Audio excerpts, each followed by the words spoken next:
it. Yeah. Yeah. I mean, I know that to a lot of folks, it does seem like that, but honestly, in the scheme of things, when you think about what things cost nowadays, come on. Especially after taxes. I mean, yes. That's just not that much. Go for $1 billion. Billion. I thought this was kind of interesting. Salon.com is an oldie but a goodie. I forget to visit there, and they used to be really sort of very, very hip, and you hardly hear about them as much anymore. But hotel sex is the hottest sex of all, according to this piece that we found, and we'll post it for you. And basically, it's because couples get inspired when they're at hotels. It's the idea that you do things different than when you're at home. You dress up, you have a drink. Everything's just a little more elegant because, you're in this, it's that. There's the fun shower. Yeah. Yeah, they have really good shower. They don't have a lot of tubs in hotel rooms anymore. Yep. They've been pulling those out. And then, and if someone hears you, it's not your neighbors, and who cares? Right. Yeah. It's the whole. And it's like you expect, you think, it's almost sort of like it's expected. Mm-hmm. That, this bed will have sex in it. Yes. And that sofa over there, yes, and that ledge by the window, and that's why there's a bench in the shower. All these things. Yep, it's stepping out of reality. It says it's the idea that even if it's one night in your own hometown, it's just a whole different thing, and everybody gets in a happy mood, and you don't have to clean up the wet spot. There you go. You don't have to do the laundry. Yeah. Oh, that's the best part. I like that. Mm-hmm. Okay, there's a video. Okay. I like it. It is not naked. But it is one that is hard to unsee, okay? It's porn stars teaching moms who have kind of lost their sex drive after having kids some sex positions. Okay? It's funny, and we're going to put it up. But there's 3 different ones. The erotic accordion, I don't even know how to begin to describe that to you. There's the pile driver, and then there's l'Arc de Triomphe. Okay. So, and they're 3 50-something couples that are participating in this instructional. You've just check it out. Okay. Okay. Do they adjust for a possible bad knee or arthritis, or do they find 3 fit couples? I wouldn't say that everybody's like, the fittest of the fit, but no, they did not have a modified move. Okay, just checking. But Colleen, leave it to you to think of that, because that's fun. I broke my ankle. I have crappy knees. I've taken out my elbow. You have to think about stuff. I have friends Colleen, that have. Do you put on a helmet and knee pads before you go to bed? No, that would be too constricting. But the friends with arthritis, and friends with that have reflux really bad, so that it's hard being. You got to think about stuff like this. Yeah, and I actually, that's age. It's not even. Yes, a lot of my conversation with friends now have to do with, oh God damn it, I need more Advil or ice or something like that. But I know plenty of younger folks that have injured themselves too. Would be able to we have to modify this. Yeah. Yeah. No, it's true. Couple things. This is our little naughty PSA for the week. Ooh, okay. Well, no, just a reminder of 5 things you should never do right after sex. Number 1 is ignore your body. So any pain or weirdness that has occurred, don't just say, oh, I'll be fine. Kind of check it out a little bit more and take further steps if necessary. Okay. Agree? Okay, yes. Don't avoid the bathroom because you'll get a UTI. Oh, yeah. Yeah, you go. Very important to pee. Don't not get tested for STDs. Well, I would suppose if you got a new partner, you should be tested beforehand. But if you got into the spur of the moment, yeah. Yep. Mm-hmm. Don't forget to check that birth control. Oh, yeah, especially if you've been on antibiotics. Oh, that's right. That messes with the pill, doesn't it? Mm-hmm. Okay. Mm-hmm. And don't avoid emergency contraception or any hassles in trying to get it if you think you need it.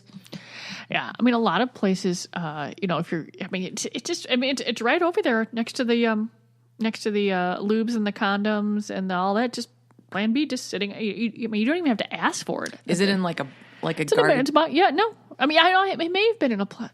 I was wondering, because occasionally when I'm wandering past the, because I want to see, what they're selling at Walgreens and CVS and Target and stuff like that. And it's just sitting on the top shelf next Really? to, yeah. God, I've never even thought to look. I'll have to check it out. There's like, I think 2 companies. One is the Plan B and then there's something else. Really? They run about $50. I was looking at it, I was like, oh, because, then I look at it and I'm like, oh, well, that's, the packaging on the condoms is one of my favorite things to read. And then you've got, sometimes they sell the little vibrating cock rings with them. So I'm like, oh, great. I mean, people give me crap and you can just like wander into Target and buy one. It's like,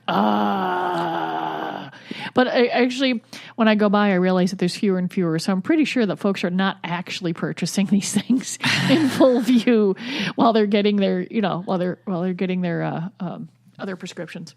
Absolutely. Yeah. I'll have to see if there's a cock ring at my Walmart. Mm-hmm. That would be, I'll take a picture. Yeah. Yeah. Women, this is interesting. In celebration of May being National Masturbation Month, do you know the brand Tenga? Yes. Tenga? It's a sort of it's a masturbation sleeve. We did carry them, but they're little pricey for what you got. It was other places done well with them, but it didn't really hit the Midwestern sensibilities. Okay. Okay. Well, they did a survey of 2,000 adults to find out what they think about while they're doing the nasty by themselves. The women who they fantasize the most came as a surprise to a lot of people, and it was their current partner. Does that surprise you? No, not really. No? Not so much? And that was how many, what percentage? 35% of women and men actually dream about their current partner. Next, 23% was a past partner, and a celebrity took the third spot at 16%. But there's still, that's 35. What's the other 25% thinking about? It doesn't say. They're not. They're just enjoying the moment. Yeah, to have to stop and go, or try to, that'd be weird. Yeah, some folks need need a story in their head, and other folks are just in the physical moment. There's no wrong way to masturbate. I mean, I suppose there would be if you didn't lose lube or you injured yourself. But the idea of it, it's not wrong to do it. No. I always love the numbers about how often. I'm always fascinated. So 31% of women said that they indulged several times a week, but only 12% of women said that they masturbate daily. Okay. Does that number seem right or to resonate? I mean, obviously, if you're too exhausted to have sex, you're probably too or anything else. You're too exhausted to do that every day. Must sleep, especially if you've got a little person that's wedged themselves in the bed next to you. No, not happening. 60% of guys confess to daily masturbation, and several times a week. 60%, 35% daily. Probably a little, You think that sounds a little easier access too when you think about it. Oh, for sure. I've always been bitter about that. So there was kind of an interesting article, the Archives of Sexual Behavior. We've talked about this worldwide. Now, here we go in the U.S. Okay. We've talked about this in Denmark. We've talked about it in Norway and other places over there.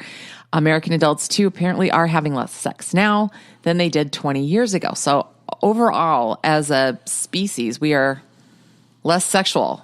That's weird, but we are. We're having less sex. And so they're talking about 4 things you can do in your own home to try to, reignite yourself, if you will, whether it's for, playing with yourself or others. The first one, they talk about mindset and really giving yourself time to shut out the rest of what's going on in your life and to remember that sex exists and that it is fun. Like that actually makes a lot of sense to me. It does. Yeah, but you do need to, it is important. You do need to, try and set time aside for it as just like you would do anything else. But if you're saying, when you're talking about Europe and all these other places, most of these are older industrialized countries. Yeah. Now we've had in the past 10 years, there's been quite a baby boom in this country. So I'd be curious to see what those numbers are in like 20 years. Yeah. When you get these folks in their mid 20s to mid 30s. Yeah. Because I mean, you've got an awful lot of folks in this country that don't have partners or do have medical issues or are of the mindset that once you get to a certain age, you don't have sex anymore. And I don't think that that part's going to exist all that much as you go. But there is, we do have an older aging population, and things just get in the way of it. Yeah. No. Now the next 3 suggestions, no. In my opinion, I'm going to just say no. Okay. No. Okay. So calendar, schedule it. No. When the phone goes off and says... That's called a vacation in the hotel room. That's as close to schedule. Right. I am not putting it on the calendar. They are talking about putting it on the actual calendar. I have heard that this works for people, that if you need to make it a priority. And if you are a type of person that needs to write it down a list, get laid on there, if that works for you. I don't judge. I'm just not going to do that. Okay. I mean, you're right. If that works for you, awesome. Okay. This one, set a timer and take turns. So like you get 5 minutes of me doing something and the other one gets 5 minutes or I get 5 minutes of them doing something, back and forth. Like seriously? Oh, do you really want? Oh, that would be too distracting. Well, not only distracting, but how much time? Oh my God. I can't even come up with a scenario where that would even, and I have a really good imagination. I cannot come up with something. Do you want the kitchen timer going tick, tick, tick, tick, tick, tick, tick, right there? No. No. Okay, that sort of skeeves me out. Okay, maybe that's. I'm dying to see what you think of this last one. Journal. Make a journal, a sex journal. And it talks about only 9% of couples who are uncomfortable talking about sex are happy with their sex life. Okay, so what they're saying is if you don't have the words, then put them down in writing. Write a journal together, write back and forth about what you like or don't like, and get the conversation started. Well, you would need 2 people that need to that are be willing to. Let's see. I don't want to talk to you about sex, but then you need people that are comfortable writing and then sharing it that way. That's going to be a very small percentage that's going to work for. Well, yeah. I mean, Carl, whenever he has to fill out anything, paperwork, he hands it to me and then he signs it because he doesn't like to write, and it's just tiny and little stupid little spaces, and it's a pain in the ass. And my writing, it's so, I can't even, there have been times when I have looked at a Post-it note of my own writing and went, I have no idea what the hell I wrote. I know. And so the idea, I could see journaling like, I don't know. I have no idea what you're saying. Yeah, I can't. I can't even. Yeah. Let's find another way as a couple to confuse ourselves. Why wouldn't you? My God. So I think this is really interesting. Something happening over in Wisconsin. Really interesting, actually, and probably long overdue. Mm-hmm. The Romeo and Juliet bill. Have you heard about this? It's an effort to change teen sex offense laws. So basically what it is if kids between the ages of, 15 to 18 are having sex to each other, they will no longer be labeled as sex offenders. Yeah. Which, hello, I mean, and that's what they're calling it, the Romeo and Juliet law. It's going to reduce it down to a misdemeanor and not put them on the registry. And they said, they're so worried about the registry getting so big that they don't, it doesn't mean anything anymore. Yeah, I mean, no. Yeah, this is one of the things where that sort of law of unintended consequences. I mean, if someone under 18 snaps a nudie picture of themselves and sends it to somebody else, they've just engaged in child pornography. But they actually know what they're doing. It's going through there. If they get convicted, I mean, this follows them the rest of their life. Yeah. I mean, if you're 30 and you snap a picture and you send your junk to someone younger, yeah, you got a problem. Yeah. But 2 15-year-olds being idiots? No. Right. I mean, yes, they need to have you need to understand that that's not appropriate behavior and all that sort of stuff. But to mark, trying